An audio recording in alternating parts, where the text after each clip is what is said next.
Praise to the lord. ఈరోజు దేవుడు మనకిచ్చినటువంటి వాగ్దానం ఏంటంటే 2వ దినవృత్తాంతముల గ్రంథము 18వ అధ్యాయము 31వ వచనం. యెహోషాపాతు మొర్రపెట్టినందున యెహోవా అతనికి సహాయము చేసెను. ఆమేన్.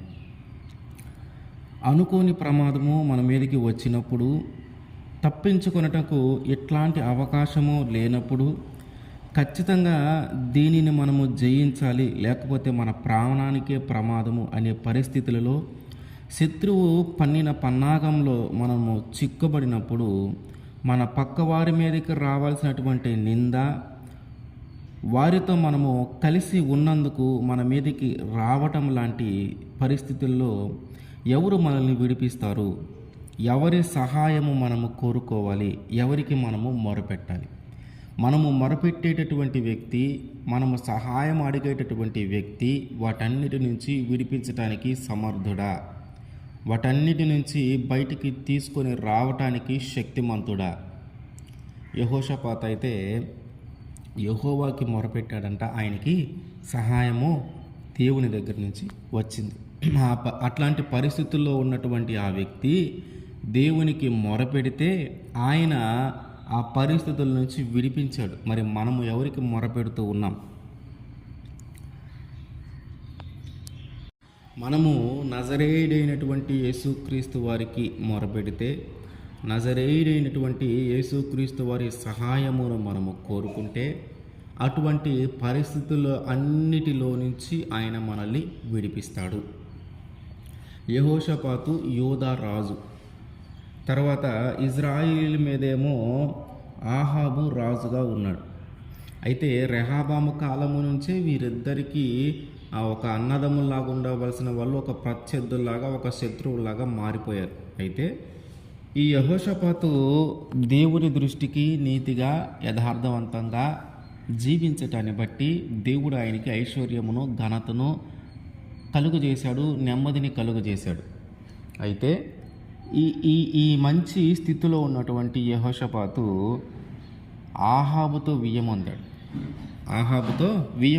ఏం చేశాడు? అతని యొక్క కుమారుడైనటువంటి యెహోరామును, ఆహాబు యెజబేలుకి పుట్టినటువంటి కుమార్తె అయినటువంటి అతల్యను ఇచ్చి వివాహము చేసి వియ్యంకుడయ్యాడు. అయితే పరిస్థితి ఏంటి? వీరిద్దరూ ఒకరికి ఒకరు శత్రువుల్లాగా ఉన్నారు. అటువంటి పరిస్థితుల్లో వీరిద్దరు ఒక బంధువుల్లాగా ఏర్పాటు చేశాడు యెహోషాపాతు.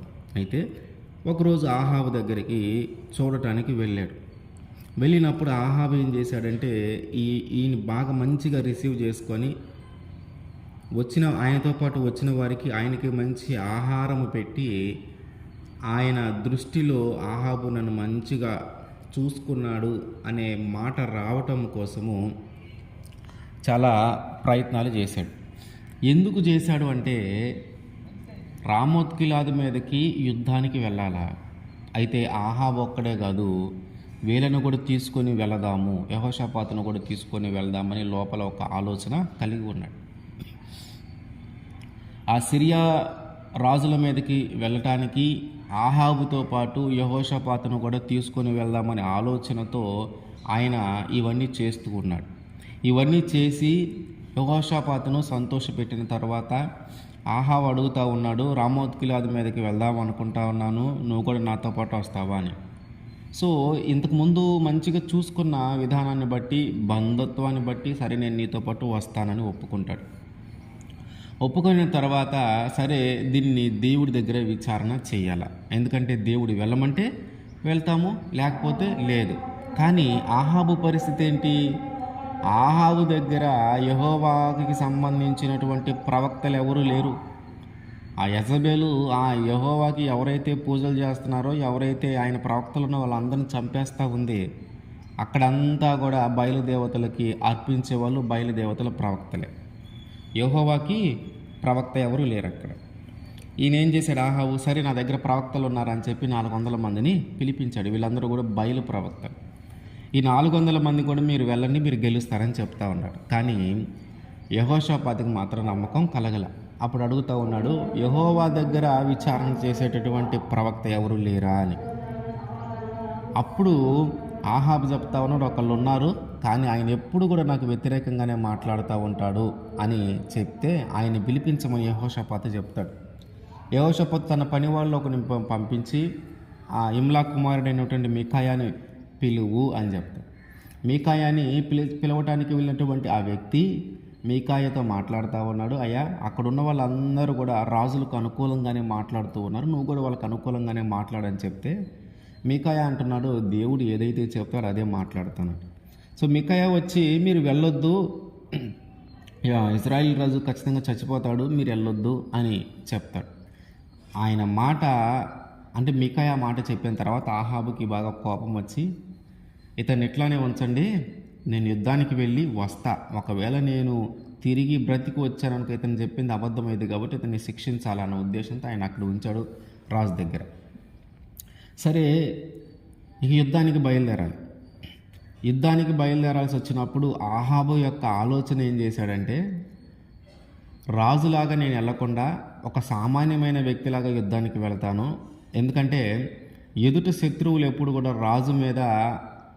ముఖ్యంగా రాజు మీద ఎక్కువగా కాన్సన్ట్రేషన్ చేస్తూ ఉంటారు, రాజుని చంపడానికి ఎక్కువగా ప్రయత్నం చేస్తూ ఉంటారు. కాబట్టి నేను ఒక సామాన్యమైన వ్యక్తిలాగా వస్తాను, యెహోషాపాతుతో నువ్వేమో రాజులాగా రా అని చెప్తాడు. ఆ యెహోషాపాతు దానికి కూడా ఒప్పుకుంటాడు. అప్పుడైనా ఆలోచన చేయాలి, ఎందుకంటే అంతమంది మీద ఆహాబు రాజుగా ఉన్నాడు, కానీ ఇప్పుడు ఏమంటున్నాడు, యెహోషాపాతును రాజుగా చూపించాలి అనుకుంటాను. ఎందుకు? రాజుకి ప్రాణ ప్రమాదం ఎక్కువైంది. సాధారణంగా ఏంటంటే రాజు దగ్గరకు రానివ్వరు భటులు. రాజు దాకా రావాలంటే భటులు వాళ్ళ ముందున్న సైన్యాన్ని జయించి తర్వాత రాజు దాకా రావాలి. అందుకని రాజులు కొంచెం ధైర్యంగానే ఉంటారు. అయితే సిరియా రాజు ఏం చేశాడంటే, మీరు సామాన్యమైన వ్యక్తులతో అల్పమైన వ్యక్తులతో పోరాడదు, డైరెక్ట్గా రాజుతోనే పోరాడని అన్నాడు. అంటే రాజుతో పోరాడాలంటే ముందున్న దాన్ని అంతా జయించుకొని రావాలి. కానీ వీళ్ళు ఏం చేస్తూ ఉన్నారంటే, అల్పమైన వాళ్ళతో అంటే వాళ్ళని జయించకపోయినా, అంటే రాజుకు ముందున్న వాళ్ళని జయించకపోయినా రాజు కాడికే వెళ్ళండి, మీరు ఎవరైతే రాజు ఉన్నాడో ఆయన్ని చంపేయండి ముందు అని చెప్పి సిరియా రాజు తన వాళ్ళందరికీ చెప్తాడు. చెప్పిన తర్వాత వీళ్ళందరూ ఆహాబు, యెహోషాపాతు, ఆహాబేమో సామాన్యమైన వస్త్రాలతోనూ, యెహోషాపాతు ఏమో రాజు వస్త్రాలతోనూ యుద్ధానికి వెళ్ళిన తర్వాత ఇప్పుడు సిరియా వాళ్ళు యెహోషాపాతే రాజు అనుకొని యెహోషాపాతు వెంట పడతా ఉన్నారు. అసలు నీ పని కాదు, నీకు సంబంధించినది కాదు, వేరే వాళ్ళ దానికోసం నువ్వు వెళ్ళావు. ఇప్పుడు ప్రాణాపాయ పరిస్థితి, అనుకోని ప్రమాదము, అనుకోని కఠినమైన పరిస్థితులు, ఇప్పుడు తప్పించుకోకపోతే చచ్చిపోతాం అనుకునే పరిస్థితి ఎందుకు వచ్చింది? అంటే వేరే వాళ్ళ మీదకి రావాల్సినటువంటి అవమానము, వేరే వాళ్ళ మీదకి రావాల్సినటువంటి ప్రమాదము, వేరే వాళ్ళ మీదకి రావాల్సినటువంటి ప్రాణాపాయ పరిస్థితి వారితో నువ్వు కలిసి ఉండటాన్ని బట్టి ఇప్పుడు నీ మీదకి వచ్చింది. ఈ పరిస్థితుల్లో ఈయన ఏం చేస్తూ ఉన్నాడంటే, వీళ్ళు నన్ను చంపటానికి వస్తూ ఉన్నారు, నేనే రాజును అనుకొని నన్ను చంపటానికి వస్తూ ఉన్నారని వాళ్ళ నుంచి తప్పించుకోవటానికి చాలా ప్రయత్నాలు చేస్తూ ఉన్నాడు. కానీ వాళ్ళు మాత్రము వదిలిపెట్టట్ల. దొరికాడు, అవకాశం దొరికింది, చంపేద్దామని తిరుగుతూ ఉన్నారు ఆయన మీద. అంటే ప్రాణము పోయే పరిస్థితి ఎదురుగా ఉంది, కఠినమైన పరిస్థితులు ఎదురుగా ఉంది, అనుకోని ప్రమాదము మన మీదకి వచ్చింది, తప్పించుకోవడానికి మార్గం ఏమీ లేదు, ఖచ్చితంగా ఇప్పుడు దీన్ని జయించకపోతే నేను చనిపోతా. ఇటువంటి సమయంలో ఈయన ఏం చేశాడంటే దేవునికి మొరపెడుతూ ఉన్నాడయ్యా, నాకు సహాయము చెయ్యి, నా శత్రువులు నా వెంటబడుతూ ఉన్నారు, ప్రాణాపాయ పరిస్థితి నా మీదకి వచ్చింది, అనుకోని ప్రమాదము నా మీదకి వచ్చింది, ఇప్పుడు వెళ్ళించింది కానీ నేను తప్పించబడిపోతే నేను ఖచ్చితంగా చనిపోతాను, వీళ్ళు ఖచ్చితంగా నన్ను చంపేస్తారని ఇప్పుడు మొరపెడుతూ ఉన్నాడు దేవునికి మొరపెడుతూ ఉంటే దేవుడు ఆయన యొక్క మొర విని ఆయనకి సహాయం చేశాడు. ఎలాగ సహాయం చేశాడంటే, ఆ వెంటబడుతున్నటువంటి ఆ సిరియా శత్రువులు ఇతడు ఇజ్రాయిలీల రాజు కాదు అని గ్రహించేలాగా చేశాడు. ఎప్పుడైతే వీళ్ళు ఇజ్రాయిలీల రాజు కాదు అని యెహోషాపాతు గురించి తెలుసుకున్నారో అప్పుడు ఆయన్ని వెంబడించటం ఆపారు, అప్పుడు ఆయన వెంటబడటం ఆపారు. అంటే మన మన మీదకి ఒక ప్రమాదము వచ్చినప్పుడు, మన మీదకి ఒక ప్రాణాపాయ పరిస్థితి వచ్చినప్పుడు, అనుకోకుండా ఒక ప్రమాదము మన జీవితంలోకి వచ్చినప్పుడు, వేరే వాళ్ళ మీదకి రావాల్సినటువంటి నింద కానీ, వేరే వాళ్ళ మీదకి రావాల్సినటువంటి అవమానము కానీ, మన మీదకి వారితో కలిసి ఉండటాన్ని బట్టి మన మీదకి వచ్చినప్పుడు, వారి మీదకి రావాల్సినటువంటి ప్రమాదము, వారి మీదకి రావాల్సినటువంటి ప్రాణాపాయ పరిస్థితి వారితో మనము కలిసి ఉండటాన్ని బట్టి మన మీదకి వచ్చినప్పుడు మనం ఏం చేస్తూ ఉన్నాం? ఎవరికి మొరపెడుతూ ఉన్నాం? ఎవరి సహాయాన్ని కోరుకుంటూ ఉన్నాం?